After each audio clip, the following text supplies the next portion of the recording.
This is the DRF Players Podcast. What's going on? It is Friday, May 29th. This is the DRF Players Podcast. We've got Peter Thomas Fornatale, DRF Tournament Editor. We got Mike Hogan, the man behind at DRF Formulator. I am Matt Bernier. Fellas, we've got 4 PH races coming up this weekend. Last week there was some big numbers that came through.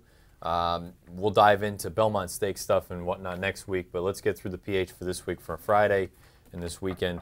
4 races, 2 of them from Penn National, 1 from Churchill Downs, 1 from Santa Anita. We'll go right in order, and I apologize in advance. The opening verse, the 9th race at Churchill Downs on Saturday afternoon, 5 o'clock. I haven't had any time to go through this, so the 2 of you are going to be the ones to kind of carry this one. We'll go in order. We'll have Pete. You're the one who's recording remotely, so we'll let you go first. Throw it to Mike, and then we'll just continue on that direction. All right? So take it away.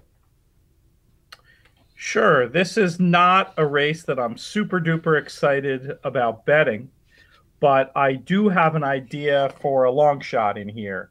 I think that the betting market is going to get very interested in the Pizza Man, coming off some big wins last year, making his return to the races, and the old boy Regally Ready, also making his return to the races in here, is certain to attract an awful lot of attention. At the prices they're likely to be, I'm not particularly interested in either one of them. Instead, I'm going to take a shot with number 7, Enterprising. Now, this might be one almost an eye roll worthy pick based on some of the running or non-running this horse has seemed to do in the last few races. And I'm not certain that there's going to be enough pace to set things up for him here. But I have a series of notes on his last 4 races, and basically they all come down to the similar idea, which is that he's been farther back than would be ideal in those spots. He's still only 4 years old. It's his 3rd off the bench. He's out of California. He's down off the inside. You're getting these great connections, which should be a very good price. So I'm going to take a little bit of a swing with number 7, Enterprising, in the opening verse at Churchill Downs. Mr. Hogan, what do you got? You know, Pete, it's funny. You and I see it a little similarly in terms of the betting, and I think personally, if the Pizza Man is ready off of that layoff, having last run in November, I think he's your most likely winner.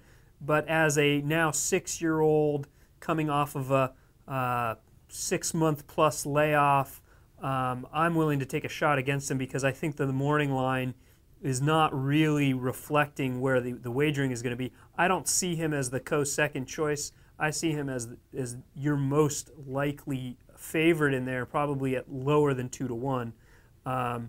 So I'm willing to try and take a stab against him. I'm also against Regally Ready, who's now an 8-year-old. I think his best days may be behind him, and at a short price, I'm certainly hoping that they will be. So I took a stab with number 2, Ultimo Trego, coming off of a very impressive win at the $50,000 claiming level last out. First off the claim for Gregory Foley. Normally claiming away from Maggie Moss and Tom Amos is not usually a winning maneuver.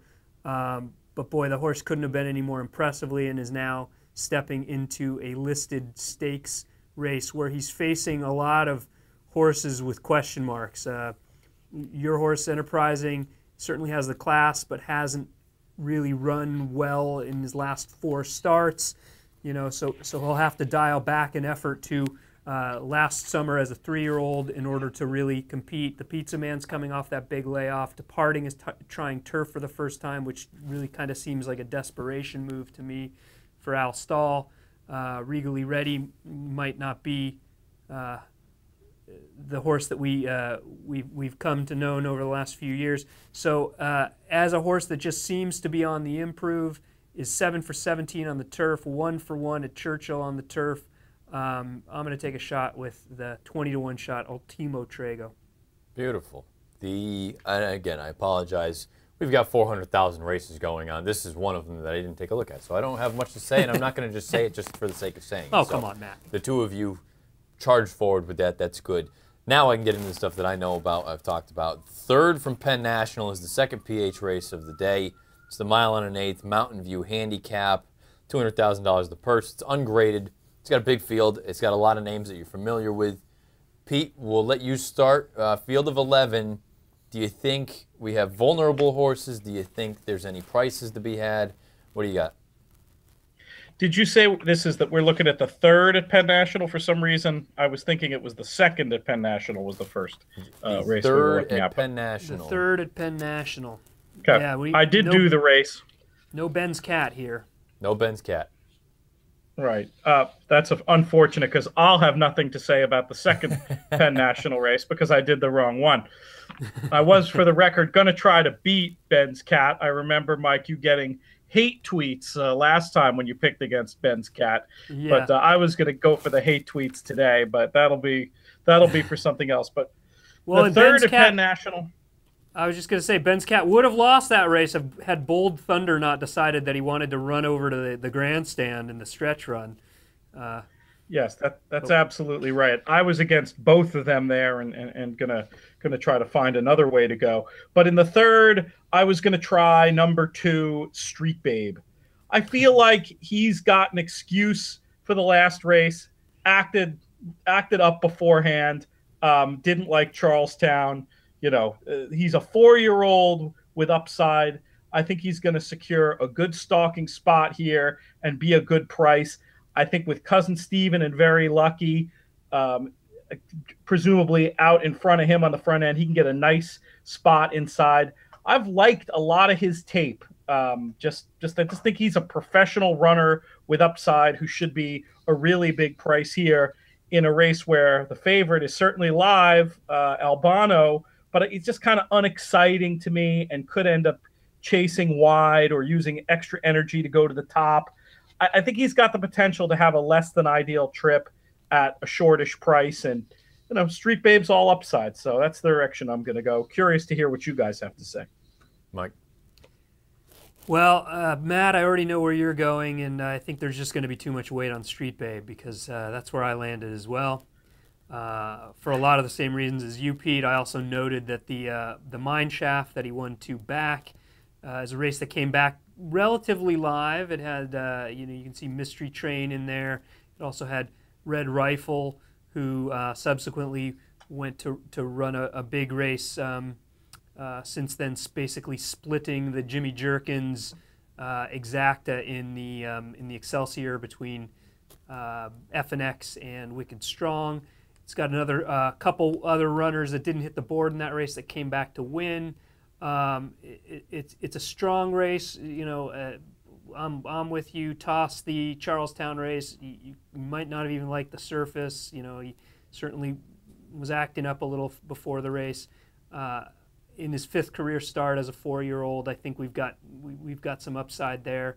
I think he'll get a good trip. I also was against a lot of the horses that I think are going to be likely favorites, and in a horse like Cousin Steven, who could project to be out on the lead.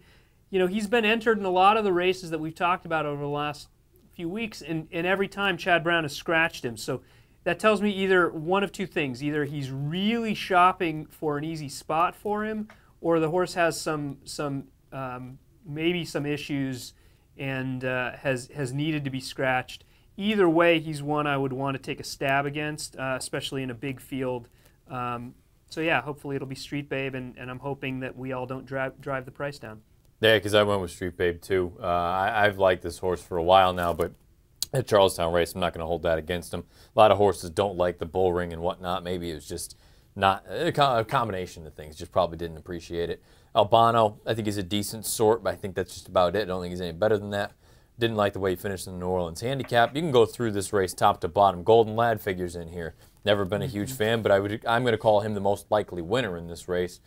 Cousin Steven, for all the reasons you guys just talked about. I think it's more a matter of they have been looking for the right place to put him where they think he can win. I just think it's not necessarily a positive endorsement that they continue to scratch and look for softer competition. Yep. No Walking is interesting for Phil D'Amato. His barn is red hot. The big question is, can he win outside of Southern California? I've always liked Kid Cruz. I think he wants more distance than he's going to get in this spot. Farhan, he had a beautiful setup up at Saratoga. I don't know. There's just all sorts of different things, ways that you can go. I went with Street Babe because I think he could actually still be something. We know what everyone else is. We don't know what Street Babe is. For what it's worth on Public Handicapper right now, he is 6-1 in the wagering. So it's not as though we're, telling you anything other people don't know. This is a horse that figures in this race. So I figure he'll be about 6 to 8-1. I'd be surprised if he's much higher than that. Yeah, I think 6 sounds about right. The 8th race at Santa Anita, 1 1/8 on the dirt, the Californian. It's a Grade 2, first $200,000 for 3-year-olds and up. We mentioned it going 9 furlongs. Moreno comes back out of his Charlestown Classic victory. He's going to run here.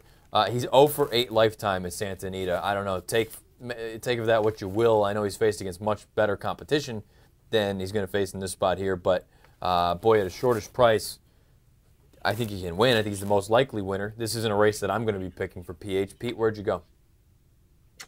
This was a tough one for me because this is not usually my type of play, as this horse's best races have come with seriously favorable flows. It's almost more of a default pick for me and a jockey change pick for me, because I do think it's significant that Rafael Bejarano ends up on number 9, Sammy Mandeville here. He's very close to catch a flight on form, and I think that perhaps Bejarano and maybe slightly more aggressive tactics can make the difference between him and Catch a Flight in here. Catch a Flight 9-5 on the morning line. I'm guessing that's probably about right, or a little short maybe. And then Sammy Mandeville, I think, should be every bit of this 5-1, because I think all the money is going to come for Moreno. And Moreno, while I've been very impressed with him, obviously what he did last time out, even the race he ran back at Santa Anita March 7th, tremendously impressive. But while he has at times put races back to back, he's also thrown in some clunkers off of big efforts. I think at the long odds-on price that he's going to be, even though I totally agree, Matt, the most likely winner, he's just one I have to take on and would probably use a bit more defensively, more like as a B in my multis. Try to get Sammy Mandeville in Public Handicapper. Would probably also use Catch a Flight, and maybe try to get cute with a long shot in here. I don't know, maybe a horse like Hard Aces for a penny, something like that. But I'm going to try to beat Moreno, possibly to my great financial detriment. Mike? Yeah, we're seeing it similarly, and Sammy Mandeville was one of the ones that I was considering, and I actually ended up going with Blue Tone, coming out of the same race where he was outfinished by Sammy Mandeville. I think part of the reason why I went with Blue Tone, couple reasons. Blue Tone was quite a bit wider and ended up flattening out late in that race, and gets, even though he's not riding maybe at his top right now, but he gets what I would consider a somewhat positive jockey switch back to Kent DeSormo, who has been on Blue Tone for his best races, and I think can sit a good stalking trip, get first run at the closers. I'm with you against Moreno. The other stat I had was trainer Eric Guillot, last 5 years in dirt routes on the Southern California circuit, he's 1 for 51, 28-cent ROI. That one winner was not Moreno.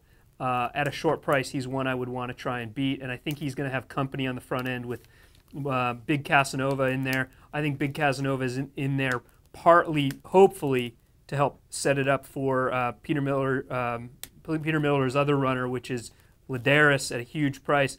I'm hoping it really just sets it more up for someone like Blue Tone, or maybe even your horse, Sammy Mandeville. Yeah, I mean, I look at it very similarly. I just think Moreno, when he's right, is the best horse. I don't think there's much argument there. Catch a Flight, yeah, he's run some good races recently. In that last race, the Precisionist was come back pretty live.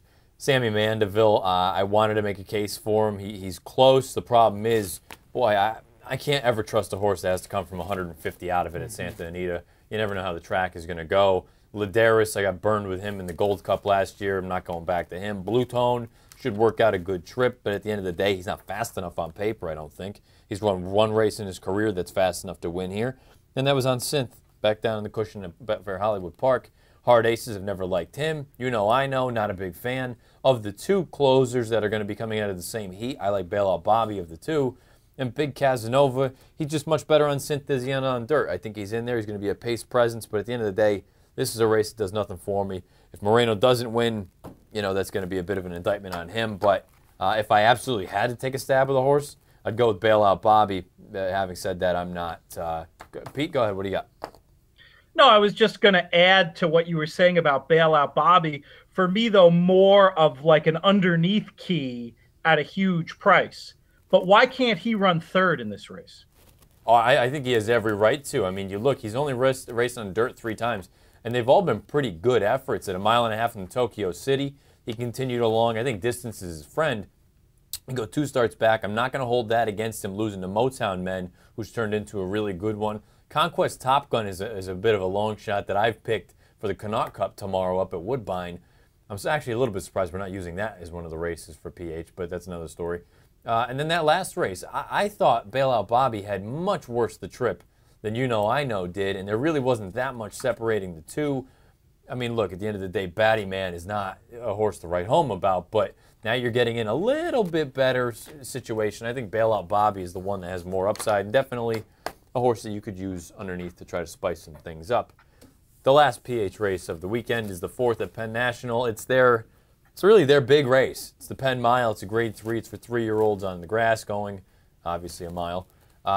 We get a field of 11, and I think you can go any number of ways. This is one of the races I'm most looking forward to Saturday evening.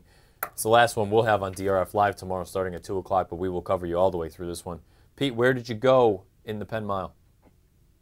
This was the one that I mistakenly had looked at the second race instead of the 4th race. But I know a lot of these horses, so come back to me last, and maybe I'll have something of interest to share, though it won't be a properly we're not going to hold race. We're not going to hold you to making a pick. You don't need to, don't need to put that out there if you don't want. Excellent. Mike, what do you think? Yeah, this is I think the most interesting race of the 4 that we're talking about, and it's I think the most interesting race of the 5 stakes that Penn has tomorrow evening. It's interesting that they start their race card with 4 stakes because the first post is at 6 p.m. We talked about it. I like that. We talked about it on live, and I said I liked it too, and I didn't know why, and Dan said simply because they don't have lights on the turf course. Well, there you go. There you go. So there were a lot of different ways you could go in here. I like some of the horses coming out of the J.W. Murphy at Pimlico on the Preakness undercard. I had underestimated Woodwind W in that race, and shame on me. I'm not sure I underestimate him here. I think he is a very live horse. I'm not sure I'll pick him for public handicapper, but he's one that interests me.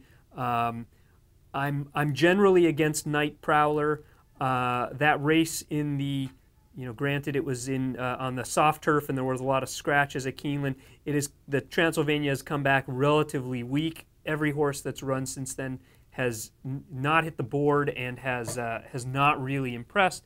So I think he's your most likely favorite, and he's one I'm going to try and take a stab against. I'm also against the 2 California shippers. Papa Cool has done little wrong since getting into Phil D'Amato's barn. But I'm not sure he beat a whole lot there. I think this is a tougher field, and with the shipping at the price he's likely to be, I'm hoping we can beat him as well. Same goes for Ocho Ocho Ocho. I think he'll take some money. Trying turf for the first time. This is one that I'm probably going to take a stab against. So I'm going to land on number 7, High Noon Rider. He's done very little wrong on the turf. I think he wants to go 2 turns on the turf where he's just missed once at a flat mile at Gulfstream, and then won pretty impressively next out in an optional claimer. He's one I think is an improving sort. He'll be a good price. He was only a neck back from Force the Pass, who's a 6-to-1 morning line. We get 15-to-1 on High Noon Rider. Even if that comes down a little, I think he's a square price, and he's out of a nice AP Indy mare who raced overseas.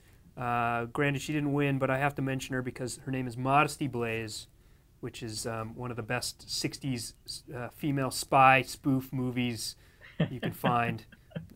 Monica Vito. Pete's laughing there. It's a classic. It's a classic. Yeah. These ancient references And are doing Terrence nothing to help Stamp, you got to us. watch it. You got to watch These are it. horrific references. Have you ever guys seen make. In Like Flint?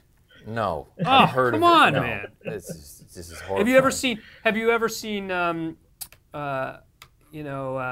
Austin Powers? Yes. Okay. Yeah. So imagine Austin Powers, but like 20 years earlier, and with a woman, you've got Modesty Blaze.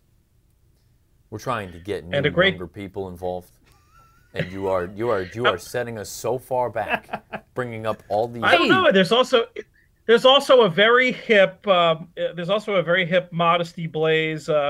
What do you call it? Graphic novel. The graphic novels are very hip with the kids these days. So he might be so hip he's like through the looking glass of hip. The hell are we and the talking young about people here? are actually. Let's get back to the Penn Mile, all right? Let's get back to the business at hand. Enough of this garbage. I look at this race. I'm shocked right now looking at the way PH it's being bet. Ocho Ocho Ocho is being hammered. He's 2-1 right now on PH. Oh, look, he can win. I don't want any part of him. I think the horses coming out of that race on the Preakness undercard, I think they're both very good. Woodwind W, Force the Pass. Force the Pass paired up those buyers, which I always like to see, a forward move coming.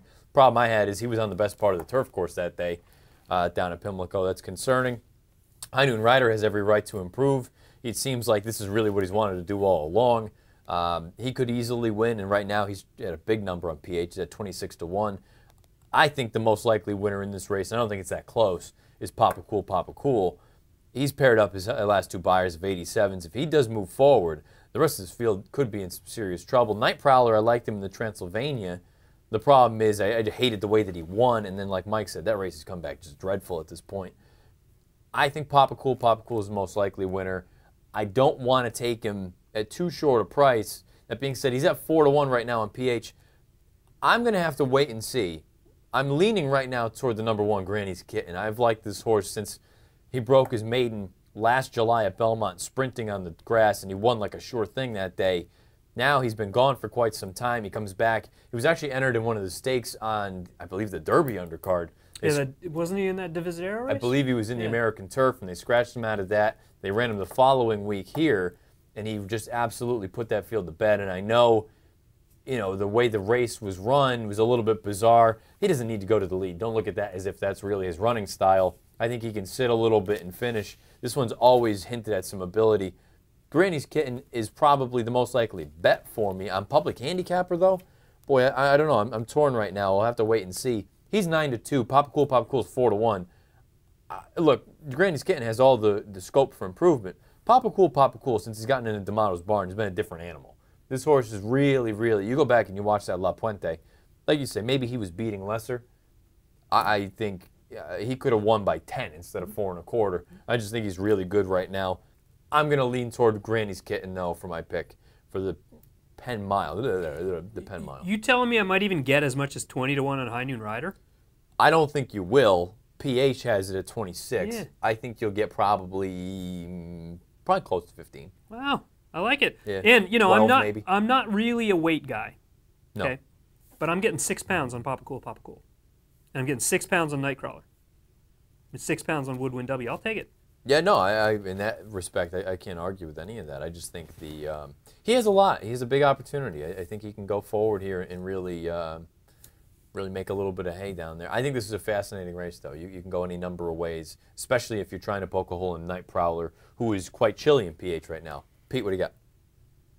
I just wanted to talk a little more about Night Prowler because I know that day of the Transylvania, I was with you on DRF Live subbing for Dan, and I remember you liking Night Prowler. And I actually thought the race was impressive in that there wasn't much pace in there, and he came and got the job done anyway. What was it you didn't like about the Transylvania for Night Prowler?